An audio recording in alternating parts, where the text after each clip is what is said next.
Alright, ladies and gentlemen, it's time to hit the panic button. It's time to freak out. It's time to type in all caps in the comment section. Remember yesterday's video where I was talking about Marcus Leto and the fact that he made a personal decision to leave EA and Ridgeline Games? Yeah, well, guess what? They're shutting down Ridgeline Games as of today, and that's just part of the massive news that this video holds. So, without further ado, hit the like button, subscribe to the channel, and let's panic together. Yes, you did hear me correctly. They are actually shutting down Ridgeline Games as a standalone studio as a result of Marcus Leto deciding maybe about a week ago now that he was actually just going to leave the development of Battlefield, and EA's response to this is to shut down the studio and then take some of the people working on Ridgeline Games and send them to Ripple Effect to work on, Battlefield and the next experience and all that sort of thing. Criterion Games is supposedly going to take charge of overseeing the development of the next Battlefield single-player campaign, but guess what? That's not even the worst of it. You know the massive company Respawn? You might have heard of them. They worked on Apex Legends. They canceled their unannounced Star Wars FPS game. What the hell is going on inside of EA right now? There must be insane turmoil.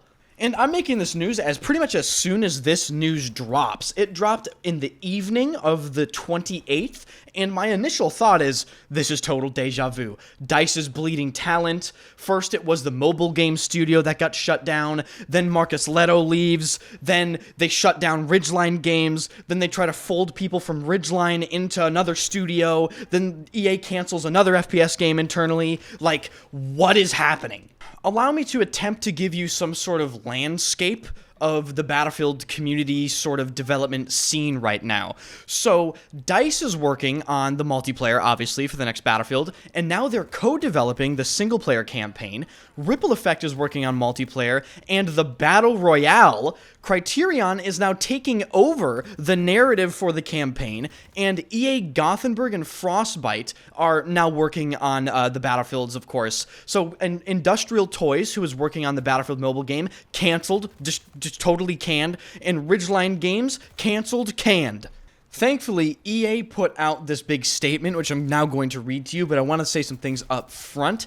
EA's president, Laura Mile, has confirmed that actually they immediately replaced the leadership in terms of who's the head of the studio for the campaign. So Marcus Leto will be replaced by a guy named Danny Isaac, who was Criterion's senior producer, and a guy named Darren White, who was the studio's head of creative blah blah blah. They are going to take over working on the campaign Marcus Leto sort of quit on.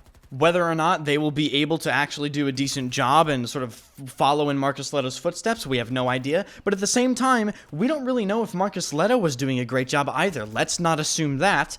Now, let's read this giant thing from EA. First, I'm going to start with Respawn canceling the Star Wars FPS game. They essentially just said that they're going to pivot off of it and then focus on something else, which is cool. Great. Then we're going to pivot over here and read the Battlefield paragraph, and this is classic EA corporate bullshit. It almost makes me want to projectile vomit even reading this. Hit the like button and subscribe to the channel if EA corporate talk also makes you want to do that, but I guess I'll read it anyway. Quote, "Our vision for Battlefield is ambitious and exciting.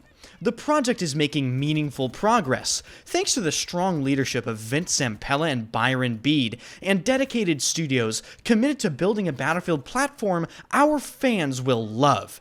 Today, we have the largest Battlefield team in the franchise's history, deja vu, with passionate people in places across the globe in our studios organized to benefit from both franchise and local leadership. Marcus Leto recently made a personal decision to leave the project. To ensure our work continues uninterrupted, we immediately appointed leadership at Criterion to oversee our single-player work.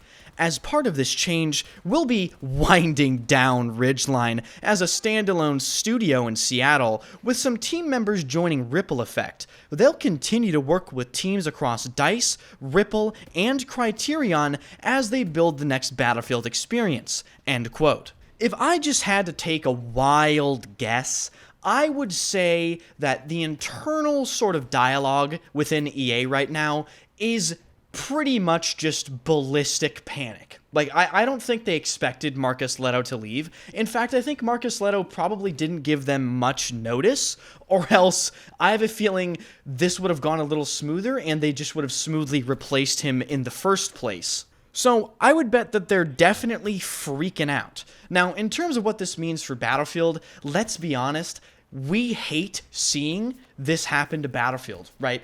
I don't like when a bunch of studios are jumbled around and shut down and some people go over here, other people go over there. Oh, look, these new people are taking over what this guy started. Are they going to know what he was doing? Are they going to understand his vision? Who knows? We'll just have to wait and see when the game comes out. Oh, by the way, we're also canceling this and moving you over here. Like, I hate this. And at the same time, they're also bleeding talent. Oh my fucking god. This could not be any more deja vu inducing. And you know what? I'm typically trying to take a different mindset approaching this next Battlefield game. I'm just trying to take information as it comes. But here's the thing. It's time to panic. No, I've officially hit the button. It's time to freak out. It's time to type fucking all caps in the comment section. It's time to freak out. It just is. This is not what we want to see, boys. But thank God EA pushed back the release schedule a full year for this next Battlefield game to probably October 2025, as I mentioned in the previous video. Subscribe to the channel, by the way, for content. But that's beside the point, because could you imagine if the next Battlefield game was supposed to release at the end of 2024? Oh my lord. And you know what's hilarious about that? That was probably their initial plan. I'm serious. They probably wanted so badly to not break the traditional Battlefield release cycle of like 3 years or whatever, but they took a look at the game and how the progress was going on, and they looked at it and said, yeah, we're going to have to make our shareholders pretty angry about this. We're pushing the game back a full year. That's essentially the only thing still keeping me a little above water. Like, maybe they could do something with that. But the shifting around of talent and the bleeding of talent and the shutting down of studios, guys, I mean, this is not good. So definitely let me know what you think about this. The news for Battlefield recently is coming in hot, and it's coming in heavy, and it's not small news. Big stuff is going on in Battlefield right now, and boys, we're 2 years out from release. Think about that for a second. We have to wait so long to actually see the result of all of this. And all we can do is hope and pray that the game isn't a catastrophe in all regards. Because I'm not going to lie to you, right? I made a video last night that was, I was in favor of the BR. In fact, I am in favor of the new free-to-play Battle Royale. But I'm not stupid, right? I understand that it's ambitious, I understand that it's risky, but theoretically, if the execution is there, their game plan for the next Battlefield is what they should do. The question is, can they actually execute? That's always the question with EA and DICE games in general. And let's just say they don't have a good track record recently. So that's just basically to say that I'm sitting here totally not nervous at all. So thank you guys for watching. Hit the like button, subscribe to the channel, follow my Twitch stream. I stream every single day at twitch.tv/enders. Lots of you guys are coming through and giving Twitch Prime subs. I love you for that. And yeah, let me know your thoughts. I'll see you guys in the next video.